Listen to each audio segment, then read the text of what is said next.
Good morning, Good good morning. afternoon, and good day wherever you're joining us from. Welcome to another edition of Sales TV Live. Today we're asking, want to sell more? Become a customer anthropologist. I'm joined by Ashley Welch, co-founder of Somersault Innovation.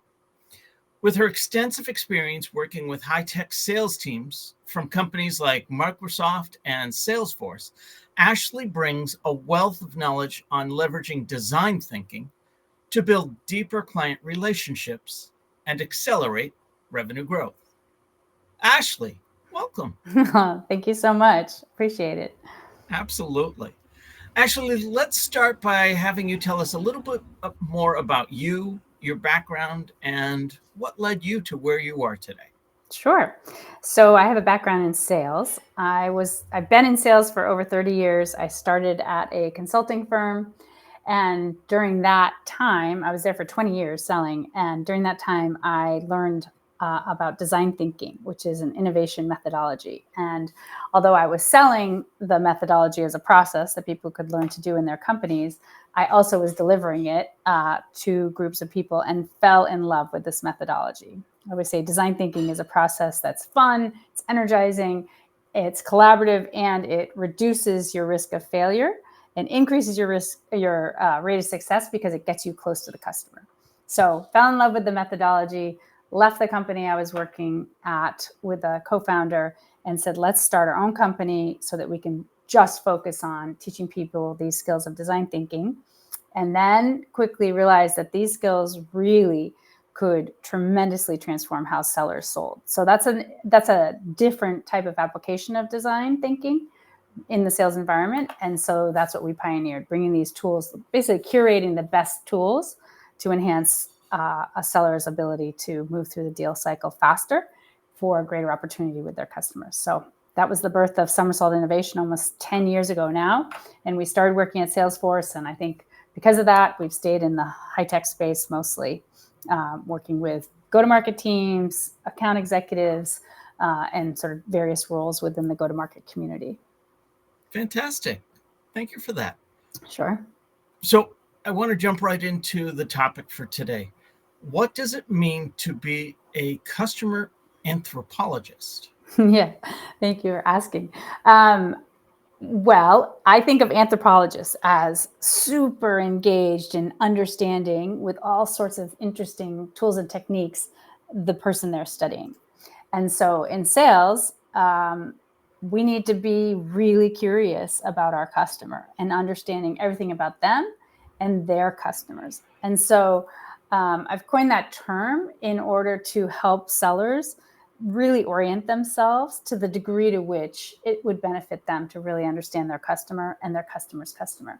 And because of the world of design, who are experts at discovery, there are all sorts of tools and techniques you can use to actually get more interesting information about your customer and their customer. So customer anthropologist is basically saying who you should embody as a seller in your discovery phase with your customer. Okay. So you brought up design thinking principles and sales. How can design thinking principles be applied to sales? Tell us more about that, if you would, please. Yeah. So as I just mentioned, design thinkers are experts at discovery. They're experts at co-creation. They're experts at curiosity and empathy, at insight generation. So all of those things are things that we as sellers need to do well as well. So what we've done is say, well, let's look at this body of work in the design thinking world. How do we really simplify and make some really easy tools that sellers can use? So I'll give you an example. So the notion of, let's say, your customer's customer. This is something that a lot of people really like and tune into because it's a little different. So most of us really focus on our customer. But if you can focus also on your customer's customer, and let's use an example. So let's say my customer is Target. Their customers are all of us, right? And there are all sorts of types of us, right? There's families, there's young people, there's older people, millennials, etc. So if you think about Target's customer, how can you as a seller really understand what your customers care about. And you can start to do that first by just creating a map visually of who's your customer, and then who are all the different customer sets they serve. And it could be businesses too.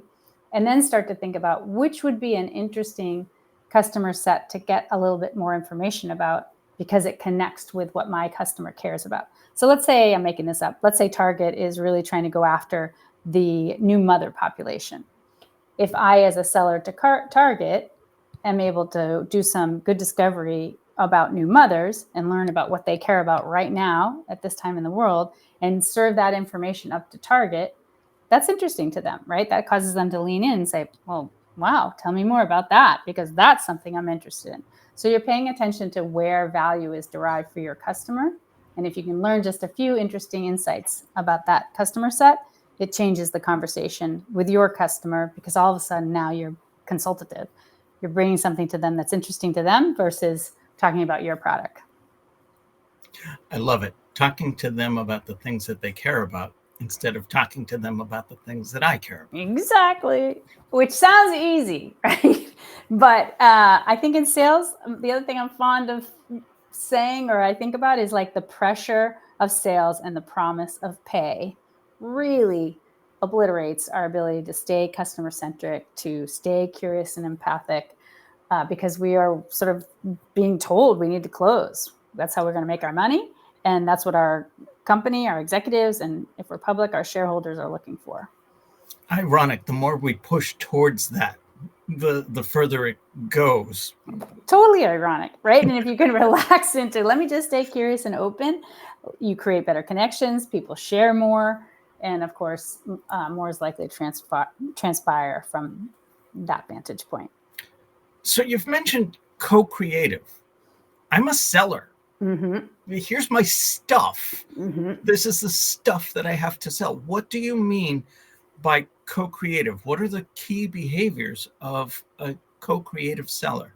Yeah. Okay. Well, and I think also a good question is like, why even co-create? So let me start with the why. So I'm wondering, I have a question for you. Have you ever washed a rental car? No, I have not. Why not? Because it's not my car. It's not my job. I expect they do that. Exactly. So when you're not invested, you don't take a lot of ownership. No one washes their rental car. So it's the same idea with anything. The more our fingerprints are on something, the more we have ownership, the more likely we are to want it. And so as a seller, the notion is, how can I co-create with my customer in small ways or big ways? So the smallest way I think of is just if I had a meeting with a customer and I have an agenda, I might say, hey, this is what I'd like to cover during this meeting. What would you like to cover? Right? And get your input into how we're going to spend our time together. That's a co-creative move. It's a mindset that translates into small behaviors. Another move would be, you've asked me for a proposal on something. I put it in a Word document form or Google Doc where you can actually edit it. And I send it to you and say, this is just a draft based on our conversation. I'd love to get your input. If you could just, make edits, or I'm going to share it with you. And as we go, I'm going to make edits as we go visually. So you can see basically how your thought process is embedded in what I'm offering. So I think, first of all, as a seller, to think about, how can I co-create with my customer? How can I get their fingerprints on it? Is transformative in and of itself. That mindset is going to cause you to do different things. And then there are all these different tools and techniques for doing this. I told you we work mostly in tech. These big tech firms really understand this. They understand that if we can co-create with our most strategic accounts, we are going to drive much larger deals and partnerships. So they have what I like to call like the Navy SEALs of design thinking, these small teams internally who only work on the premier, marquee, most strategic accounts, and they will take them through anything from a day to a month, several months to a year-long process with their customer of co-creation. So let's say an envisioning workshop. So let's get in a room together and let's talk about like the art of the possible. What could we do together? As you can imagine, once they start to see their ideas on the board, if you can draw them even better, they start to be much more invested. So I'm actually just writing an article on co-creation. There's so many things that people are doing in this space that are really interesting, but it's still very, I'd say, novel and not used very much. So I think this is a really smart space for go-to-market teams to pay attention to. Oh, I absolutely agree. Some of the things that you were talking about, like getting their input on the agenda. Yeah.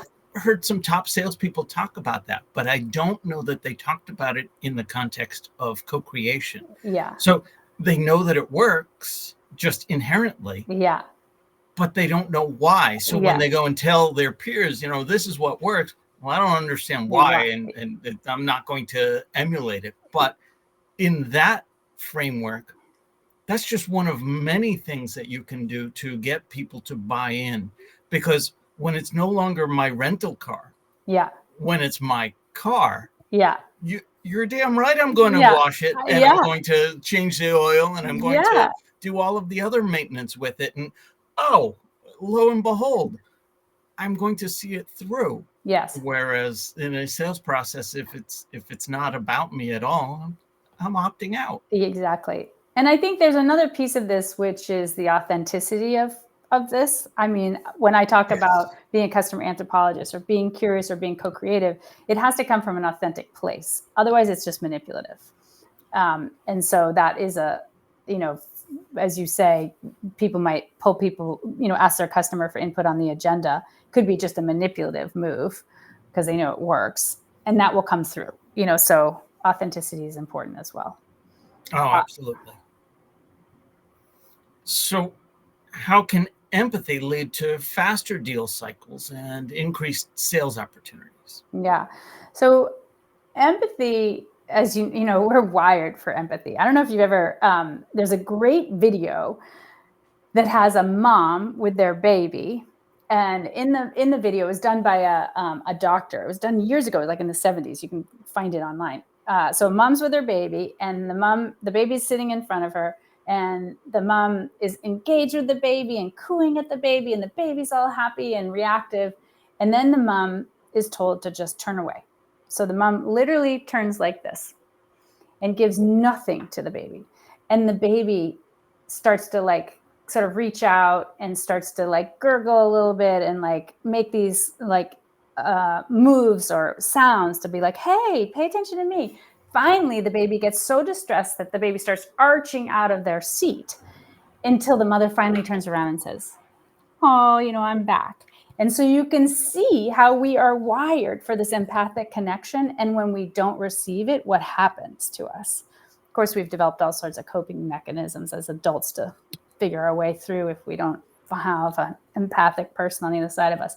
But because we're wired for this, both to give it and to get it, the more empathic you can be, this is an obvious point with anybody in your life, not just sales, the more people are willing to trust you and lean in and give you information. And so what does empathy mean and look like? I think a lot of people think well, empathy just means I'm paying attention to you or I care about you, Rob. But you can demonstrate your empathy by paraphrasing what you hear. So it sounds like you feel really frustrated. And then sort of saying, did I get that right? Is there anything that I'm missing? That's an indication that I am paying attention. And literally in your brain, because we're wired for this, that causes connection. You get connected to me. So empathy in any stage in the deal cycle is so paramount for creating trust and getting great information that it behooves us to be empathic in sales. Some people believe that empathy or EQ is a lot like IQ, intelligence. It's hardwired. How do you work on developing better empathy? Yeah. Well, I think we can learn to be more empathic. I think you're right. Some of us may be born or nurtured in a way that we are naturally more empathic, or it's easier for us. But there are certainly ways. And I think about actually even there's different ways, just the way I said, that can cause you to learn oh, wait a second, if I slow down and I paraphrase and I check for understanding, did I get that right? Is there anything you'd add? That's just an empathic move. And so by teaching that as a series of behaviors or moves, people can learn to be more empathic. And I think then it becomes like a flywheel effect. Like you start leaning in, you tell me more. I'm like, oh, that worked, And I mean, I'd say to anyone, try this on a date. But people just want to be listened to and loved, I think, at the end of the day. So the more you can try this out and practice these different techniques, I think the more effective you are at building that relationship. And actually, do you know Chris Voss, who wrote Never Split the Difference? So he talks and other things as well. And he was a hostage negotiator. So he talks about tactical empathy. Now, I don't love that term because it feels a little manipulative, which as a hostage negotiator, you're definitely trying to manipulate things so that you get your result. But he talks about basically being empathic as a tactical move in order to get people to engage with you and collaborate with you. So you can learn various techniques to be more empathic. All right, I'm convinced. Design thinking is what my team needs. What do I do? Get started. Yeah. What do I do? What do I do? All right. Well, first of all, I'll plug my book, Naked Sales. So this is on Amazon, easy to get. If you send us, Rob or myself, your address, I'll even send you a copy. It's short. We wrote it as a one plane ride read, I like to say. It's easy. I'm a seller. You better make it easy and powerful and useful. So there are lots of tools and techniques in here that you can just start using yourself. Another thing is to reach out to us. We teach a program called Sell by Design, where we're teaching people these tools in relationship to a target account. And then we coach people to use them to grow their accounts. And I think if you're like, you want to geek out on design thinking, there are lots of online courses as well that you can take and, choose for yourself which tools and techniques you think are useful to help you. What are some common challenges that sales teams face when trying to adopt this customer anthropologist mindset, this design thinking for sales? Yeah. Well, I think design is really useful, or design thinking tools are really useful when it's complex, when there's complexity. If I'm selling you something that's sort of like a pen, do you write? Do you need this? I don't need to go into a lot of depth and really being a customer anthropologist and really understanding every single which way you might write. But the more complex the deal, the more this is relevant. So one of the things or challenges is people start to say, well, where do I become sort of a customer anthropologist or do deep discovery versus when do I just need to, keep my run rate business going? And if you call, I'm going to sell you what you want. So I think it's important to have a lens through which you're saying, how much do I need to understand about this customer? How much value is there here in actually doing a little deeper discovery than I would have? Because it does take some time. It doesn't take tons of time, but it takes a little more time. So that's one of the challenges, or I would say opportunities to just have that conversation with yourself or your manager. When do I want to go deeper versus I don't need to? And besides revenue, how do you measure the effectiveness of design thinking approaches? Yeah, well, I think first and foremost, it's around pipeline growth. So I think when you start to do this, we just see consistently pipeline growing. We just worked with a technology company, actually with their sales engineering population, and they added, what was it exactly? I think it was $18 million to pipeline in 2.5 months. We worked with Microsoft last year, 33 account executives, and they added $900,000 in unsighted revenue. Also, several $20+ million to pipeline. And then the other big thing we measure is number of decision makers that you get access to. So in their case, they got 143 new business decision maker contacts, many of which were outside of IT, which is what they were looking for. So pipeline, revenue, number of decision makers. Other people want to measure deal velocity or growth, cross-sell opportunities. All of those things sort of emerge, but I think pipeline is what you see first. Okay. Give me a starting point. Help me with a simple exercise, something I can do as soon as we get off of this episode where I can start improving my own performance. Okay. I'll give you maybe two. So one, we haven't talked very much about curiosity. So curiosity is another thing that you can learn, like empathy. Again, some of us more curious than others naturally, but even if you're not perhaps naturally that curious, you can get better. You can get more curious. And so what I would say is listen to 4 things in a conversation. Next time you have a conversation with your customer, listen to 4 things. Listen to if you hear any inconsistencies. If you do, that's a place to dig in. Say like, well, Rob, wait a minute, you said this, but now you're saying this. Tell me more about that.